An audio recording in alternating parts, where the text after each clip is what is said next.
खास पेशकश exam time में तो इंडिया इंक के Q1 नतीजों के सिलसिले की शुरुआत होने वाली है, उसी की हम कर रहे हैं तैयारी। हेम सिक्योरिटीज की आस्था जैन और मोतीलाल ओसवाल के हेमांग जानी के साथ। हेमांग सर, फार्मास्यूटिकल्स हमने कई सारे इंपॉर्टेंट सेक्टर्स से डिस्कस कर लिए। Pharma as a space stocks का अच्छा आउट परफॉर्मेंस आया, मुझे याद है लास्ट क्वार्टर, लेकिन नतीजे उतने जस्टिफाई नहीं कर रहे थे। तब कहा गया था भाई यूएस सेंट्रिक अप्रूवल्स में डिलेज हैं, यहां पे थेरेप्यूटिक ड्रग्स वगैरह को लेकर इश्यूज हैं। एक्सपेक्ट करूं कि वो स्टॉक्स की तेजी को फाइनेंशियल फंडामेंटल्स कैचअप करेंगे इस क्वार्टर में? बिल्कुल आशीष जी, हमारा लगभग एक्सपेक्टेशन है कि 14% का वाई ग्रोथ देखने को मिलेगा। और हालांकि लास्ट क्वार्टर जैसा आप बता रहे हैं कि इतना इंप्रेसिव नहीं था, पर ये 6th कॉन्जिक्यूटिव क्वार्टर है जहां पे हम स्ट्रॉन्ग डबल डिजिट ग्रोथ देखेंगे अर्निंग्स के अंदर। और काफी सारी कंपनीज है वो काफी बेहतर परफॉर्मेंस करेगी, क्योंकि जैसे जैसे इकोनॉमी ओपन अप हो रही है तो जो लाइफस्टाइल रिलेटेड जो डिसीजेज है जहां पे थोड़ी सी दिक्कतें आ रही थी वो भी रिजॉल्व हो जाएंगी। ओवरऑल नंबर्स काफी अच्छे रहेंगे हमारे हिसाब से फार्मा सेक्टर के अंदर। तो पसंद कुछ है क्या पहले से, या नतीजों का इंतजार करना है?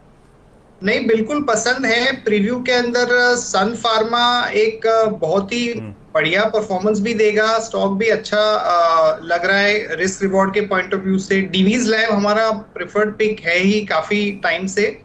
और मिड कैप में आशीष जी लॉरस लैब जो है लगातार अपना एक बेहतर परफॉर्मेंस का जो दौर है वो चालू रखेगा, और वो हमारा मिड कैप में प्रेफर्ड पिक रहेगा। अरे गजब की रेटिंग हो रही है उस स्टॉक की। तो ठीक है, ये है फार्मा के टॉप बेट्स। और जाते जाते एक और सेक्टर निपटा देता हूं, वो है ऑटोज का।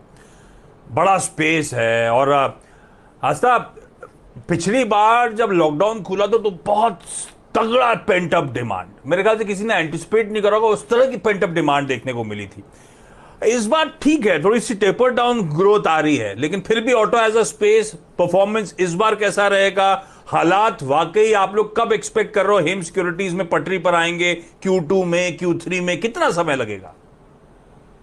देखा जाए आशीष, तो सबसे बड़ी बात है कि जो मई का जो महीना था उसने एक तरह से स्पॉइल स्पॉट की तरह यहाँ पे काम किया है। नहीं तो ऑटो सेक्टर में जो ग्रोथ आ रही थी वॉल्यूम वो काफी हेल्दी थी, लेकिन मई में जो लॉकडाउन हुआ उसकी वजह से हम ये मान के चल रहे हैं कि सीक्वेंशली यहाँ पे वॉल्यूम्स में डिक्लाइन हमें देखने को मिलेगा। और जो ये डिक्लाइन हम तकरीबन मान के चल रहे हैं 25% to 30% के आसपास होगा। तो जहां मैं डेटा पॉइंट्स की बात करूं तो सीक्वेंशियली जो हम लोग रेवेन्यूज की बात करें तो ऑटो सेक्टर में हम एक डिक्लाइन ही यहाँ पे एक्सपेक्ट कर रहे हैं अराउंड 20% का। वहीं अगर मैं मार्जिन की बात करूं तो मुझे लगता है इबिटा मार्जिन भी डिक्लाइन करेंगे, क्योंकि एक तरह से वॉल्यूम भी कम हुआ और दूसरी तरफ से रॉ मटेरियल कॉस्ट बढ़ी है कमोडिटी इन्फ्लेशन की वजह से।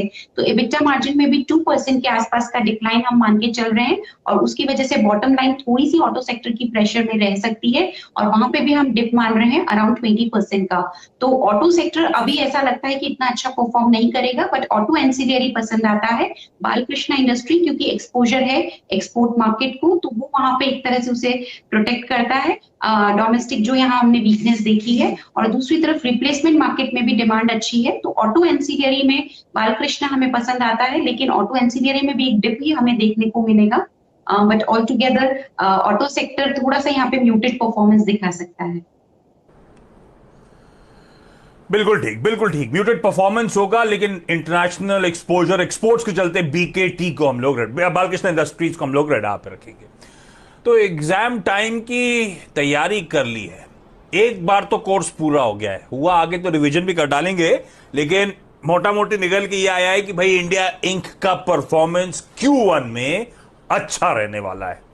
आईटी जिसका एक पर्चा लीक हुआ, TCS का नंबर्स बाजार को बहुत ज्यादा पसंद नहीं आए थे, लेकिन घबराए ना, TCS के इंटरनल्स भी अच्छे हैं और आगे आईटी के नंबर्स अच्छे आने की उम्मीद है। उसमें एक जेंसार टेक ऐसा मिड कैप वाला स्टॉक है जिसको लेकर हेमांग सर खास तौर पे आउटलुक को लेकर कॉन्फिडेंट।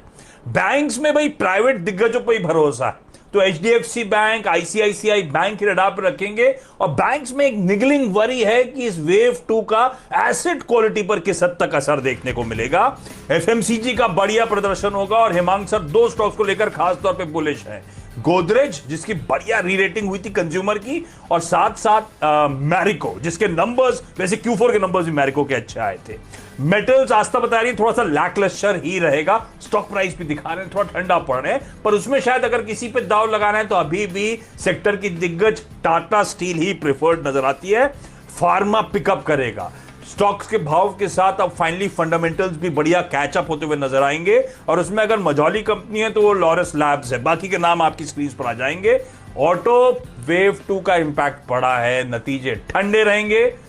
ऑटो एंसिलरीज पे नजर रखिएगा जिनका एक्सपोर्ट एक्सपोजर तगड़ा है, मिसाल के तौर पे बालकृष्ण इंडस्ट्रीज, हालांकि वो भी ठंडा पड़ेगा जब ऑटो के नंबर्स कमजोर आएंगे, पर उस कमजोरी में शायद खरीदारी करने के उस स्टॉक में मौके होंगे।